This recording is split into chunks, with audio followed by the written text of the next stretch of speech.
14 জুলাই যেদিন এই ভিডিওটি রেকর্ডেড হচ্ছে এবং আমরা আশা করি আপলোড করে দেব। এটি একটি জুলাই আন্দোলনের একটি স্মরণীয় দিন হিসেবে পরিগণিত হয়ে থাকবে। যদি জুলাই আন্দোলনের একটি গ্রহণযোগ্য ইতিহাস, একটা অথেন্টিক ইতিহাস কখনো লেখা হয় বা কোনো ডকুমেন্টারি এভিডেন্স তৈরি করা হয়, এই দিনটি লেখা থাকবে। দিনটি ঘটনাবহুল ছিল, মানে গত 1 বছর আগের আর কি, 2024 সালের কথা বলছি। দিনটি ঘটনাবহুল ছিল। তো একটা প্রেস কনফারেন্সে ওনার একটা প্রেস কনফারেন্স শেখ হাসিনার আমি একটু বলে নেওয়া দরকার যে উনি প্রেস কনফারেন্স পছন্দ করতেন। উনি বিদেশ থেকে আসলে একটি প্রেস কনফারেন্স করতেন। বর্তমান সরকার যেমন প্রেস উইংয়ের মাধ্যমে মিডিয়ার সাথে যোগাযোগ করেন, উনি সরাসরি কথা বলতে পছন্দ করতেন এবং ওখানে আসলে আসতেন হচ্ছে তার স্তুতি, মূলত এটা প্রশ্ন নয়, প্রশংসা করতে এসেছে। আমাদের শ্রদ্ধেয় মাসকাত হাসান সাহেব এভাবে বলতেন আর কি, প্রশ্ন নয় প্রশংসা করতে এসেছে। এবং দেখা যেত যে সংশ্লিষ্ট রিপোর্টাররা কমই আসতেন, ওনার পছন্দসই কিছু রিপোর্টার আসতেন অবশ্যই। তো অনেক এডিটর সাহেব আসতেন এবং ওনারা যেভাবে স্তুতি করতেন এটাতে আমরা অনেকে বিব্রত ফিল করতাম। কেউ কেউ যে এর ভেতরে সঠিক প্রশ্ন করেননি তা না, কিন্তু ওনার অতিথি সিলেকশনেই এরকম থাকতো। অনেকেই করেছেন, বেশ কয়েকজন করেছেন, কিন্তু এদের সংখ্যা কম। মূলত প্রশ্নটা কম হতো এবং প্রশ্নগুলো এমন হতো সেটাও ভিতরে স্তুতি এবং যেটাকে বাংলায় খাঁটি বাংলায় আমরা বলে থাকি তৈলমর্দন বেশি থাকতো। তো যাই হোক, সেই প্রেস কনফারেন্সে আপনারা সবাই জানেন, আমি জাস্ট বলছি আর কি চুম্বক অংশটুকু। প্রভাস আমিন বলে এক সাংবাদিক, বিখ্যাত সাংবাদিক, কোট আনকোট বিখ্যাত সাংবাদিক, উনি একটি প্রশ্ন করেছিলেন যে শেখ হাসিনাকে প্রশ্ন ছিল যে কোটার ভেতরে আপনারা যে কোনো চাকরিতে প্রায়োরিটি ইত্যাদির ক্ষেত্রে মুক্তিযোদ্ধাদের সন্তানদের প্রায়োরিটি দেবেন নাকি দেবেন না। তো প্রশ্নটা আপাত দৃষ্টিতে নিরীহ।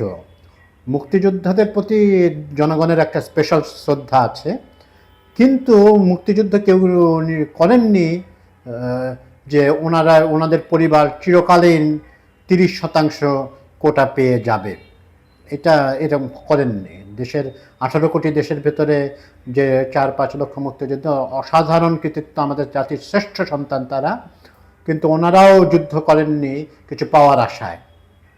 আমাদের রাষ্ট্র ওনাদেরকে সম্মান দেবেন, জনগণ সম্মান দেবেন, কিন্তু চাকরি দিয়ে এই সম্মান দেওয়া হয় না। মুক্তিযুদ্ধ ভাতা দিয়ে একজন বড়লোক মুক্তিযোদ্ধাকে, মানে সচ্ছল মুক্তিযোদ্ধাকে সম্মান দেওয়া, তারা বিব্রত বোধ করতেন। তারা কোনো কিছু পাবার আশায় যুদ্ধ করেননি, দেশ মাতৃকার মুক্তির আশায় ওনারা যুদ্ধ করেছিলেন। তো যাই হোক, এই প্রশ্নটার উত্তরে শেখ হাসিনার স্বভাবই ছিল খুব ইরিটেটেড, বা ওনার ধারণা হয়তো ছিল যে উনি খুব সেন্স অফ হিউমারের প্রদর্শন করছেন। তো উনি বেশ বিরক্ত স্বরে এবং তাচ্ছিল্য স্বরে একটি জবাব দিয়েছেন যে মুক্তিযোদ্ধার সন্তানরা পাবে চাকরি নাকি রাজাকারের বাচ্চারা পাবে, রাজাকারের নাতিপুতিরা।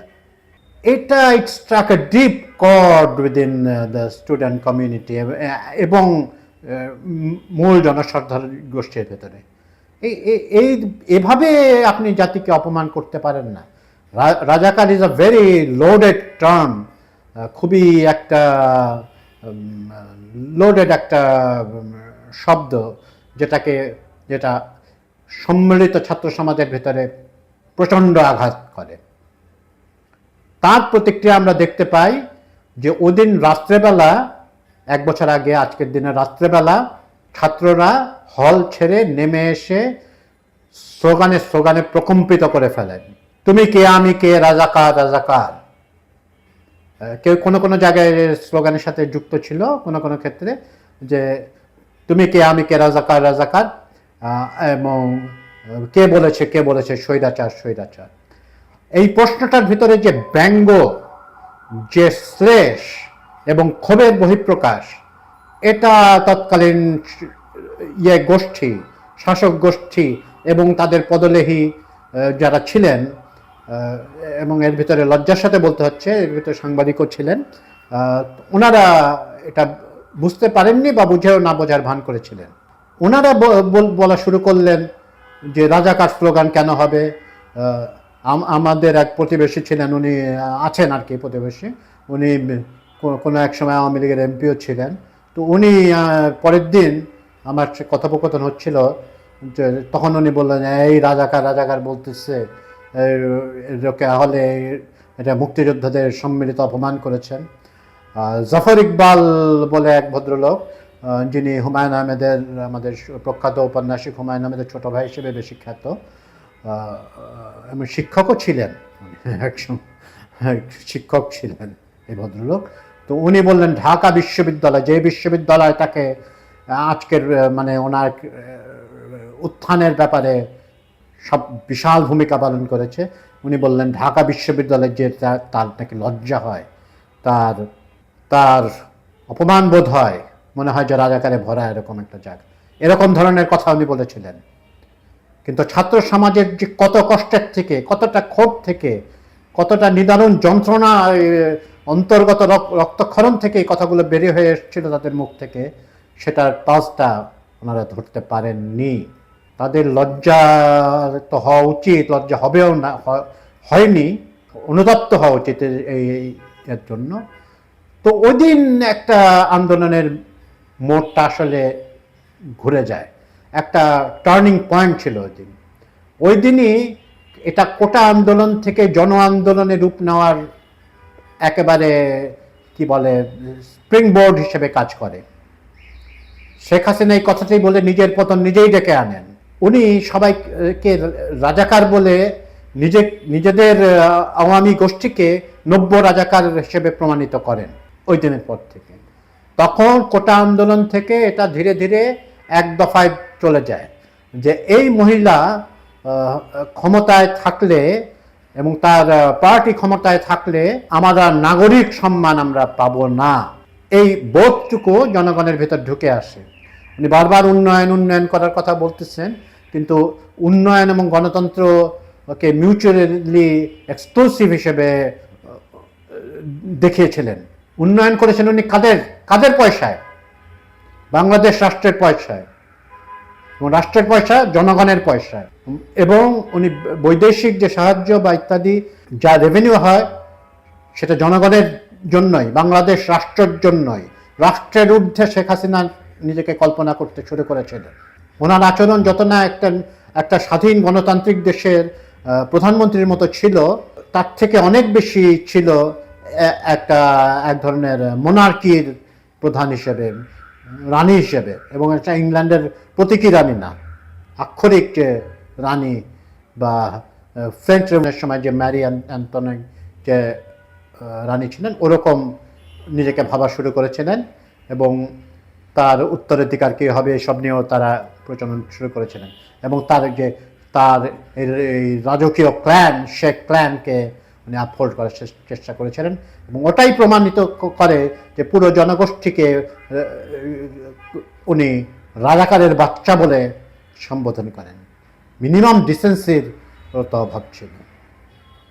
এটা করে উনি নিজের পতন নিজেই ডেকে আনেন, আমরা বললাম। এবং আন্দোলনটি একটি প্রবলভাবে চাঙ্গা হয়ে ওঠে, ওনার দমন পীড়নও বেড়ে যায়, এবং প্রতিটি লাশ যে পড়তে থাকে, প্রতিটি আহত ছাত্র জনতার আর্তনাদের ভেতরে ওনার বিদায় ঘণ্টা বেজে উঠতে থাকে। She sealed her fate on that day. গতকাল একটি ওনার বলা হয় আর কি, এখন পর্যন্ত বলা হয়, আমরা এটা ভেরিফাই করতে পারিনি এটা আসলে ওনার কণ্ঠ কিনা, একটি অডিও বার্তা উনি জনগণকে দিয়েছেন। এটাই বেশ চিন্তার খোরাক জোগায়, ইন্টারেস্টিং একটা ফেনোমেনা। উনি কিন্তু 11 মাসে ওনার চেহারা দেখাননি। চেহারা দেখলে আমরা ওনার বডি ল্যাঙ্গুয়েজটা কিছুটা মানে ফেসিয়াল এক্সপ্রেশন থেকে আমরা কিছুটা বুঝতে পারতাম যে ওনার আসলে ওনার কতটা কি অবস্থানে উনি আছেন। দেখাননি উনি। কয়েকটা ভিডিও মর্ভড ভিডিও ছাড়া হয়েছিল, বা পুরনো ভিডিওকে নতুন ভিডিও বলে চালানোর চেষ্টা করেছিল। এগুলো এই যুগে আর ঢোপে টেকে না। তো শেখ হাসিনা যিনি নির্বাচন দেননি ইত্যাদি দেননি এবং জুডিশিয়ারিকে হাসির পাত্র করে তুলেছিলেন, উনি এই তথাকথিত বা এখন পর্যন্ত যেটা নিশ্চিত না, ওই উক্ত যেটা ভেসে বেড়াচ্ছে আমাদের অনলাইনে, ওই ভিডিও বার্তায় উনি বলেছেন যে উনি এই যে কোর্ট ওনাকে জানেন, আপনারা জানেন উনি এখন একটি সাজাপ্রাপ্ত পলাতক আসামি। উনি ওই কোর্ট স্বীকার করেন না। এটা উনি বলছেন অবৈধ সরকারের অবৈধ কোর্ট। দেশের জনগণ যে সরকারকে ক্ষমতা অধিষ্ঠিত করে তাকে উনি অবৈধ বলছেন, এবং এটা উনি স্বাভাবিক।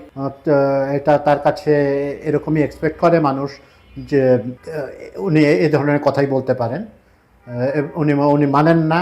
উনি বলেন যে এদেরই শাস্তি হওয়া উচিত, ক্ষমতা আছে। উনি আবার বলছেন যে ওনার ভিতরে বিন্দুমাত্র অনুতাপের কোনো ইয়ে এই অডিও বার্তাতে নেই। বার্তাতে আছে সেই পুরনো কথা, উনি দেশে ফিরে আসবেন। ওনার নামে মিথ্যা মামলা দেওয়া হয়েছে। কিছু মামলা নিয়ে আমাদের রিজার্ভেশন আছে, কিন্তু মিথ্যা মামলা সব গণহারে সব মামলা মিথ্যা দেওয়া হয়নি। উনি মৃত্যুর উনি হুকুমের আসামি অবশ্যই। উনি বারবার উস্কানি দিয়েছেন, এবং কিছুদিন আগে বিবিসি যে অডিও বার্তা, ওনার অডিও টেপ যেটা লিকড টেপটাতে আমরা টেলিফোনিক কনভারসেশন যেটা হয়েছিল, সেখানে উনি সরাসরি নির্দেশ দিচ্ছেন, আমি বলে দিয়েছি লিড ওয়েপন ইউজ করো, যেখানে পাও গুলি করে মারো। তার ছেলে অবশ্য বলেছিল এটা হোলি আর্টিজানের কাণ্ডের কথা, ওটা ধোপে টেকেনি, বিশ্বাস করেনি। যারা আওয়ামী লীগের কে ধর্ম মনে করে একটা কাল্টের সদস্য, তারা ছাড়া কেউই এটা বিশ্বাস করেনি। এবং উনি তার ছেলে অবশ্য বিবিসিকে সাংবাদিকতা নিয়ে বিভিন্ন শিক্ষা টিক্ষা দেওয়ার চেষ্টা করেছেন, এটাও তাদের স্বাভাবিক। তো আমরা বুঝতে পারলাম যে অনুতাপ জিনিসটা আসলে তার আসেনি, এবং ভুল স্বীকার করার মনোবৃত্তিও তার আসেনি। উনি সব কিছু যদি ঠিকই করে থাকেন, তো উনি পালালেন কেন? উনি পালানো শব্দটা উনি ব্যবহার করেন না, তো উনি চলে গেছেন, চলে যেতে হয়েছে এরকম বলছেন। কয়েকদিন আগে উনি অবশ্য বলেছিলেন শেখ হাসিনা পালায় না। She referred to her self in the third person. নিজেকে উনি তৃতীয় পুরুষে রেখে, এটা চরম অ্যারোগেন্সের পরিচয়, এক ধরনের ধৃষ্টতা। শেখ হাসিনা কখনো পালায় না। তার যে দলের মহাসচিব, সেও বলেছে কোথায় পালাবো না, প্রয়োজনে ফখরুল সাহেবের ওনার একটা বিচিত্র ভঙ্গি ছিল কথা বলার। পালিয়েছেন কিন্তু ওনারা শুধু না, উচ্চ স্তর থেকে নিম্ন স্তরের হাজার হাজার কর্মী পালিয়েছেন, বিভিন্ন দেশে আছেন, ভারতেই বেশি আছেন, যেহেতু তার নেত্রী আছেন ওখানে। ওনারা পালাতে বাধ্য হয়েছেন, এটাকে পালানোই বলা হয়। এবং জেনারেল ওয়াকার ওনাদের পালানোর ব্যবস্থা করে দিয়েছেন। অনেকে বলেন যে এটা বিচারের সম্মুখীন করলে ভালো হতো, কিন্তু বিচার তো হতো না, ওখানে ব্যাপক হারে তাকে আসলে শাস্তি জনগণে দিয়ে দিত। তো পালিয়ে রক্ষা পেয়েছেন, কিন্তু শিক্ষা তার হয় নাই। 11 মাসে কিছুই শিক্ষা হয়নি। উনি বলে চলেছেন ছাত্র জনতার বিরুদ্ধে। এই অডিও বার্তাতে উনি বলেছেন যে রাজাকারদেরকে বা যুদ্ধাপরাধীদেরকে জিয়াউর রহমান পুনঃপ্রতিষ্ঠা করেন, তাদেরকে আবার নিয়ে আসেন। তবে মূল ক্ষোভ তার প্রফেসর ইউনূস এবং যে ছাত্ররা যারা নেমেছিলেন ওনাদের বিরুদ্ধে। এই ক্ষোভ প্রশমিত হবার নয়, উনি এটা আমৃত্যু ধারণ করবেন, এবং ওনার বিশ্বাস যে উনি ফিরে এসে এগুলো দেখে নেবেন। তার এই ফিরে আসতে হয়তো উনি পারবেন, কিন্তু দেখে নেওয়াটা হুমকিটা কি বলে, একটা ইংরেজিতে একটা কথা আছে যে যেটা বাংলায় এরকম করলে হয় যে কুকুর ঘেউ ঘেউ করে, সে বেশি কামড়ায় না। তো এইরকম একটা উপমা ব্যবহার করার জন্য আমি দুঃখিত, কিন্তু আর ভালো কিছু মনে আসলো না। তো উনি ফিরে আসলেও ক্ষমতায় পুনর্বাসিত হবার সম্ভাবনা নেক্সট না নেল। অন্তর্বর্তীকালীন সরকার চিরকাল থাকবেন না, হয়তো বা ফেব্রুয়ারি মাসে ভোট দিয়ে ওনারা চলে যাবেন। শেখ হাসিনা কিন্তু আসছেন না, আওয়ামী লীগ কিন্তু আসছেন না। নির্বাচন হলে আমরা জানি কাদের আসার সম্ভাবনা সবচেয়ে বেশি। ওনারা কিন্তু তার কোনো খুব শুভানুধ্যায়ী বা তাকে টেনে নিয়ে আসে না। তাদের নেত্রী খালেদা জিয়ার প্রতি তাকে চিকিৎসা বঞ্চিত করা হয়েছে এবং তারেক রহমানকেও আসতে দেওয়া হয় নাই। তো এগুলো তো মনে আছে নেতাকর্মীদের ভেতরে, ওনার ওই আশা দুরাশাই থাকবে।